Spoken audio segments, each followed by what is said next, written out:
Hello साथियों, नमस्कार। मैं आर के गुप्ता आप सभी का स्वागत करता हूं।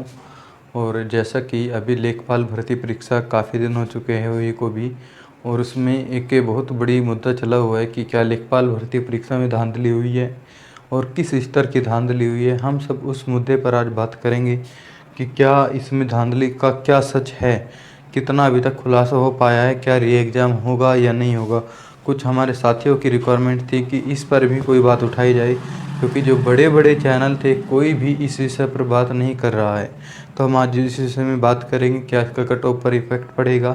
हर चीज़ को बहुत क्लियर से करते चलेंगे, बिल्कुल भी निराश नहीं होना है किसी भी चीज़ से, क्योंकि आपका नेक्स्ट एग्ज़ाम भी बहुत आसपास लगा हुआ है। ठीक है, तो आपको वीडियो भी जैसे भी आप कर रहे होगे, अपनी तैयारी भी करते रहना है। आपको किसी भी वैकेंसी, मैंने इससे पहले भी बात की है, किसी भी वैकेंसी के भरोसे नहीं रहना है। उसमें कुछ भी हो सकता है। जैसे अभी एक वीडियो का एग्ज़ाम हुआ था 2018 में, अगर मैं उसकी बात करूँ साथियों, तो वो दिसंबर के आसपास, जब मतलब डॉक्यूमेंट्स वेरिफिकेशन की डेट आ चुकी थी, उस टाइम जाके री एग्ज़ाम की बात इन्होंने करी गई थी। ठीक है, लेकिन इसमें तो मुझे नहीं लगता कुछ ऐसा हो पाएगा। तो हम बात करते लेखपाल की धांधली की। तो सबसे पहला हमारे मुद्दा जो होगा धांधली। ठीक है, एक धांधली शब्द है, कहीं ना कहीं गवर्नमेंट की कमी तो ज़रूर रही है। कि आपको भी पता है धांधली तो ज़रूर रही थी, क्योंकि जब पेपर दे के आप आ रहे थे तो उसी दौरान क्या हुआ था, आपके न्यूज़पेपर में भी, न्यूज़ चैनल पे भी बात आ गई थी कि कुछ गिरोह पकड़े गए हैं। किसके, जो लेखपाल भर्ती में जो धांधली कर रहे थे, कुछ वहाँ पे व्यक्ति पकड़े गए थे, कुछ सोलवर गैंग पकड़े गए थे।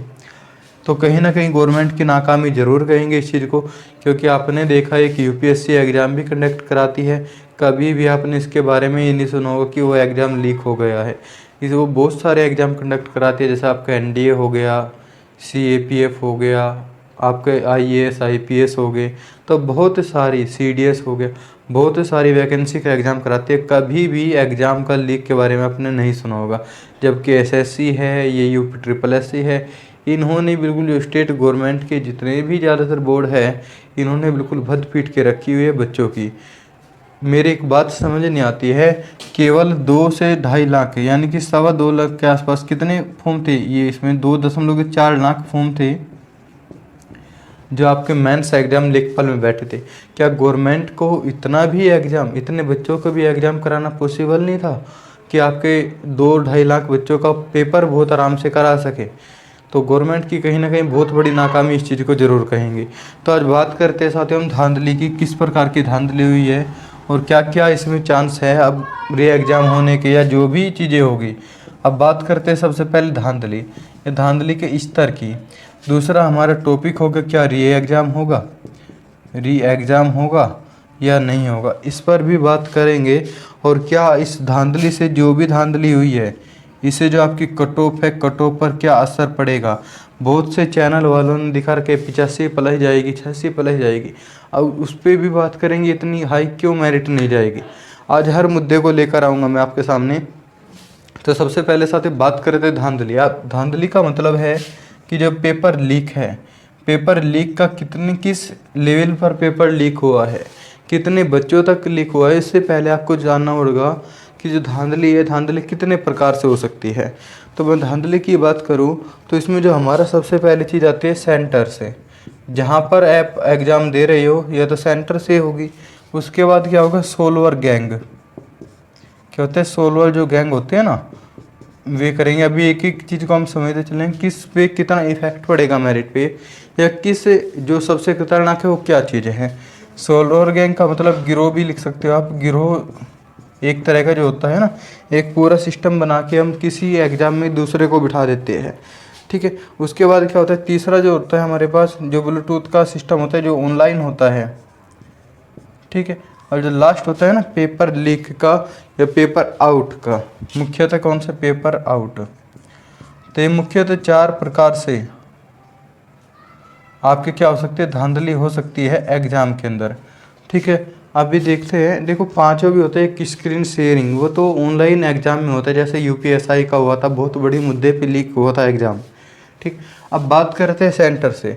सेंटर से मतलब क्या होता है, जो आपका जहाँ पे एग्ज़ाम होता है, एग्ज़ाम सेंटर जो होता है, वहाँ पर कुछ बात कर लेते हैं और वे क्या करते हैं, एग्ज़ाम सेंटर वाले बच्चों को अलग बिठा देते हैं। लेकिन इस तरीके का इस भर्ती में कोई भी अभी तक सूचना नहीं मिली है, क्योंकि बहुत से सेंटर पे बहुत से बच्चों से मैंने बात की है, बहुत से साथियों से बात की है, लेकिन फिर भी सेंटर वाले पेपर लीक के बारे में कोई अभी तक पता नहीं चला है। आपको पता है ये जो सोलवर गैंग है या गिरोह है, ये आपके पकड़े गए हैं, ठीक है। ये बहुत सारे गैंग आपके पकड़े गए थे, एक ही स्थान से कई कई गैंग पकड़े गए थे, ठीक। लेकिन ये गैंग क्या होते हैं, इतना ज़्यादा पेपर लीक नहीं कर पाते। सोलवर गैंग का मतलब होता है किसी बच्चे के स्थान पर दूसरे को बैठाना, जिनकी एज निकल चुकी है या खुद एग्जाम नहीं दे सकते, उस टाइम तो पास नहीं हुए थे, लेकिन अब क्या करते, पैसे लेकर 10-12 लाख जितने में भी होता है उसे लेकर किसी दूसरे के स्थान पर बैठना, ये वाली चीज़ें इसमें हो चुकी है, सामने बिल्कुल आ चुकी है। ब्लूटूथ का मामला अभी तक ये भी सामने इतना नहीं आ पाया है, क्योंकि बच्चे क्या करते हैं, ब्लूटूथ में होता क्या है, एक बच्चे के कान में कुछ लगा दिया जाता है और एक वो बच्चा अंदर से बोलता है और बाहर आकर कोई जो सोलर होता है बोलता है कुछ ना कुछ।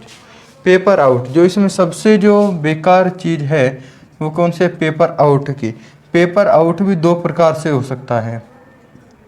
एक तो क्या आती है, जब पेपर आउट होता है तो आपके पास केवल क्या आती है, आंसर की आती है, ठीक है, क्या आती है, आंसर की आती है, और एक आपके पास केवल आंसर आते हैं। आंसर और आंसर की का क्या मतलब है उसकी बात कर लेते हैं। आंसर की का मतलब होता है, जैसे क्वेश्चन नंबर 1 का ए ऑप्शन है, क्वेश्चन नंबर 2 का क्या है, बी ऑप्शन है, क्वेश्चन नंबर सी का मान के चले ए ऑप्शन है, क्वेश्चन नंबर जो 4 है, क्वेश्चन नंबर 4 का मान के चलो डी ऑप्शन है। तो इस प्रकार से कुछ आंसर की आपको दे दी जाती है कि इसे याद कर लीजिएगा, लेकिन ये बिल्कुल भी संभव नहीं है कि बच्चा 100 के 100 या कोई भी साथी 100 के 100 एग्जाम मतलब ये क्वेश्चन याद कर ले, क्योंकि आप आंसर रट सकते हो लेकिन ये चीज़ें आपके कभी भी याद नहीं होगी। जैसे उसमें देख दिया, पहले का ए, दूसरे का बी, तीसरे का सी, कहाँ तक याद करोगे। अब क्या करते हैं, कुछ साथी यहाँ पर पर्ची बना के लेके जाते हैं, लेकिन कुछ इसमें मतलब इतना हो जाता है कि चेकिंग के दौरान फंस जाते हैं, कुछ अंदर लेके जाते हैं लेकिन आप कर नहीं पाते हैं। तो ये भी बहुत इतना अगर हो जाता तो कोई इफेक्ट नहीं था।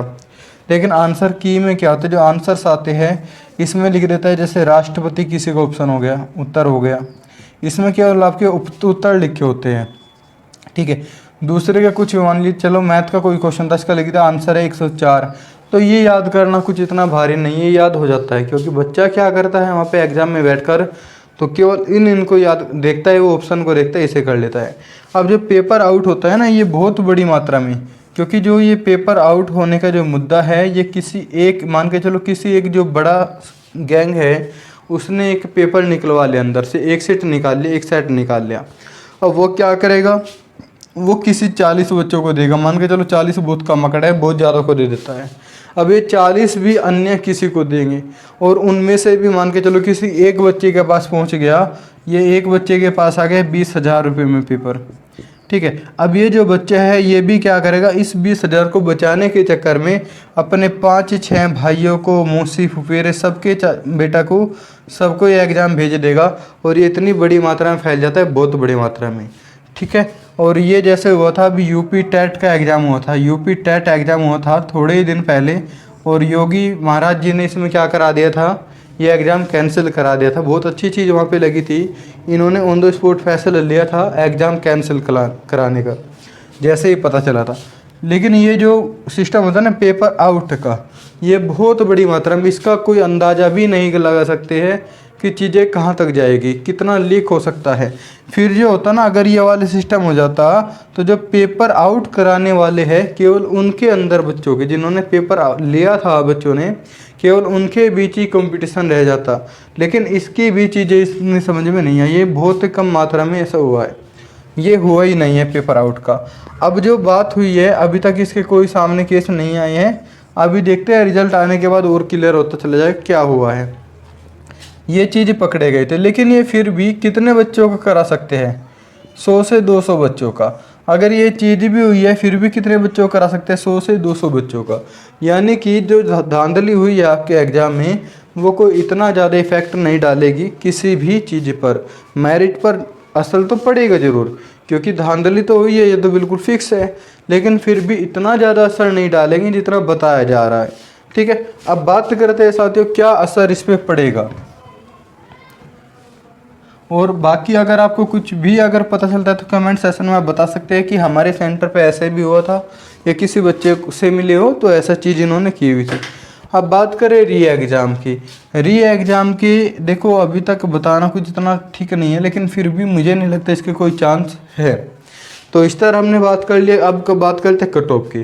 साथियों जो सेंटर वाले हमने देखे इसमें बहुत से चैनल्स है 85+ भी मेरिट लेके जा रहे हैं, लेकिन आप खुद भी सोच के देखिएगा 85 मेरिट का मतलब है जो सबसे नीचे का जो बच्चा होगा, जो लास्ट मेरिट में बैठने वाला बच्चा होगा, उसके नंबर कितने होंगे? 85 हो गए। और आपको पता है जो हाईएस्ट बच्चे होता है, जो एक नॉर्मल होता है, उनके भी जितना भी नंबर बढ़ता जाएगा तो बहुत ज़्यादा नंबरों का अंतर आता जाएगा। यानी कि अगर किसी बच्चे के 90 के आसपास नंबर है तो जो मीडियम होगा उसके पास कितने रहेंगे? 70 नंबर। अब हम बात करें वैकेंसी कितनी थी, लगभग 8500 कुछ वैकेंसी है, 8500 कुछ वैकेंसी है ना। तो अगर 85+ मेरिट वे बता रहे हैं तो मुझे एक चीज़ बताइए कि क्या लास्ट का जो बच्चा है यानी कि 8500 जो वाला बच्चा है उसके क्या है 85 नंबर के ऊपर है? ऐसा तो नहीं होगा ना कभी भी। तो इसलिए अगर इसके 85 नंबर सबसे नीचे वाले के हैं तो हाईएस्ट कितने पर जाएगा? 99 नंबर पर। ठीक है, क्या ऐसा हुआ है? बिल्कुल नहीं हुआ है, क्योंकि जितने भी अब तक जो पोल देखे हुए हैं, जितने भी चीज़ों से मिले हुए हैं, बच्चों ने जो नंबर बताए, जो भी साथियों ने नंबर बताए हैं, वो केवल जो हाईएस्ट भी बता रहे हैं 85-86 के आसपास नंबर ही बता रहे हैं। तो मेरिट तो इतने ऊपर नहीं जाएगी। मैंने पहले भी बताया था कि जनरल की 78 से 82 तक ही मेरिट जाने की संभावना है, लेकिन मैं फिर भी कह रहा हूँ कि जिसके 80 नंबर भी है वो भी अपनी बिल्कुल भी वो ना करे, उसका भी नंबर आ जाएगा। टेंशन फ्री रहना है। अब कुछ क्या करे कि पढ़ाई में मन नहीं लग रहा है, उधर उधर की चीज़ें सुन रहे हैं, तो बिल्कुल भी ऐसा मत कीजिएगा। आपसे रिक्वेस्ट है कि अपनी पढ़ाई पर ध्यान दीजिएगा। आपका नेक्स्ट मंथ ही एक अक्टूबर के महीने में ही क्या है आपका पैट एग्ज़ाम है, इसमें बहुत अच्छा से करके आइएगा, क्योंकि इसमें ना इतना जो भी होना है वो तो होके रहेगा। अब ज़्यादा सोच विचार करने से फ़ायदा भी क्या होगा? एग्ज़ाम तो आपका हो गया है, री एग्ज़ाम होने के कोई चांस नहीं लग रहे हैं, क्योंकि योगी अगर करना चाहते, हमारे सीएम जी अगर करना चाहते तो अभी तक फैसला ले चुके होते। अगर आयोग को कुछ करना होता तो अभी तक कुछ ना कुछ कर लिया होता, लेकिन कुछ इसका समझ ही नहीं आ रहा है। क्योंकि आपका यूपीएसआई भी एग्ज़ाम हुआ था, उसके अंदर भी धांधली हुई है, उसी का कुछ पता नहीं चल रहा है। अब थोड़ी सी और बात कर लेते हैं। मुझे क्यों नहीं लगता कि मेरिट इतनी हाई जाएगी, 85 पे क्यों नहीं जाएगी? आपको पता है यूपीएसआई एग्ज़ाम हुआ था, यूपी दरोगा का एग्ज़ाम हुआ था और ये कौन सा लेखपाल का है। यूपी दरोगों की अगर वैकेंसी की बात करें तो लगभग 9000 के आसपास इसमें वैकेंसी थी, और जो फाइनल इसकी भी कट ऑफ लगी है तो कितने परसेंट पे लगी है साथियों? 80% पे। कितने परसेंट के आसपास है? लगभग 80% के आसपास है। ठीक है, अब अगर मैं बात करता हूँ साथियों, इसमें जो बच्चे बैठे थे, जो साथी बैठे थे, इसमें संख्या कितनी थी? 8 से 9 लाख बच्चों ने इसमें पेपर दिया था। कितने साथियों ने एग्ज़ाम दिया था? 8 से 9 लाख साथियों ने इसमें एग्ज़ाम दिया था। और आपको पता है जो पेपर दे के आ रहे थे, किसी ने भी ये नहीं कहा कि पेपर बहुत भारी था, सब कह रहे थे नॉर्मल एक तरह का पेपर है वही आ रहा है। अब लेखपाल का भी ऐसा है, अगर 80% की बात करें तो कितने नंबर बैठेंगे? 80 के आसपास नंबर बैठेंगे। पेपर कितने ने था? तो 2.15 लाख बच्चों ने इसमें पेपर दिया था, 2,15,000 के आसपास बच्चों ने इसमें पेपर दिया था। अब मुझे एक चीज़ बताइएगा, जब इसमें बहुत बड़ी मात्रा में धांधली हुई थी, इसमें जो स्क्रीन शेयरिंग वाली हुई थी बहुत बड़ी मात्रा में धांधली हुई थी, और इसमें तो फिर भी इतना नहीं पता चल रहा है कि धांधली कितनी ज़्यादा हुई है। तो इसमें मुझे नहीं लगता है कि इतनी ज़्यादा मेरिट जाएगी। 80-82 नंबर तक बहुत हाई मेरिट है। ठीक है, और बाकी जैसा भी होता है अभी देखते चलते हैं। लेकिन फिर भी एक ही चीज़ अपने माइंड में उठा के रखना है, आपको बिल्कुल भी तनाव मुक्त रहना है। तनाव बिल्कुल भी नहीं लेना किसी भी चीज़ का, आपकी ज़िंदगी बहुत बेटर है। क्या एक एग्ज़ाम के ऊपर अपनी ज़िंदगी बिठा के रखी है? हमें पता है कि बहुत से साथियों की उम्र भी लास्ट फार्म था, बहुत से साथियों के जो कमेंट भी आ रहे थे कि हमारी लास्ट वैकेंसी है या हम आगे एग्ज़ाम नहीं देंगे, हमने बहुत स्ट्रगल किया है। बहुत से साथी ऐसे हैं, लेकिन फिर भी आप थोड़ा सा सोच के देखिएगा, आपने इतनी मेहनत की है लेखपाल एग्ज़ाम के लिए, आपने 10 से 12 घंटे तक भी मेहनत की हुई है। क्या आप उस मेहनत को बिल्कुल ऐसे ही जाने दोगे कुछ व्यक्तियों के चलते हुए, कुछ धांधलियों के चलते हुए? ये तो हर एग्ज़ाम में होती आ रही है, आगे भी होती रहेगी, क्योंकि रुकने वाले तो है ही नहीं। गवर्नमेंट वैसे भी कुछ नहीं करना चाहती है। ठीक है। वैकेंसी वैसे ही बहुत कम है। अब आप कर क्या रहे हो, केवल अपनी पढ़ाई को छोड़कर इधर उधर की चीज़ों में भटकाव में बिल्कुल ध्यान दे रहे हो। तो ऐसी चीज़ बिल्कुल ना करें, क्योंकि अपना एक जो डर बैठा हुआ है ना रिजल्ट में क्या होगा क्या नहीं होगा। आपने कर्म किया है, आपने बहुत ज़्यादा मेहनत की है, बहुत ज़्यादा स्ट्रगल किया है, इसीलिए आप यहाँ पे एग्ज़ाम में बैठे थे, वरना पैट में ही निकल के चले जाते। लेकिन फिर भी अगर आपके माइंड में इस चीज़ को डर है तो डर होना भी स्वाभाविक है, क्योंकि किसी भी चीज़ का डर उसी को रहेगा जिसने वास्तव में मेहनत की है। जिसने मेहनत ही नहीं की है उसे किस चीज़ का डर है फिर, ठीक है। तो डर भी होना स्वाभाविक है, लेकिन फिर भी एक मेरी रिक्वेस्ट है आप सभी से फिर से कि अपनी तैयारी को कंटिन्यूसली रखिएगा। आपका दोबारा एग्ज़ाम आने वाला है, उसमें आप प्रिपेयर होइएगा, बहुत अच्छे से एग्ज़ाम दीजिएगा, आपकी ज़िंदगी बहुत बेटर है, ठीक है। All the best. आज की वीडियो इतना ही था, केवल थोड़ा सा समझाने की उद्देश्य से मैं आया था।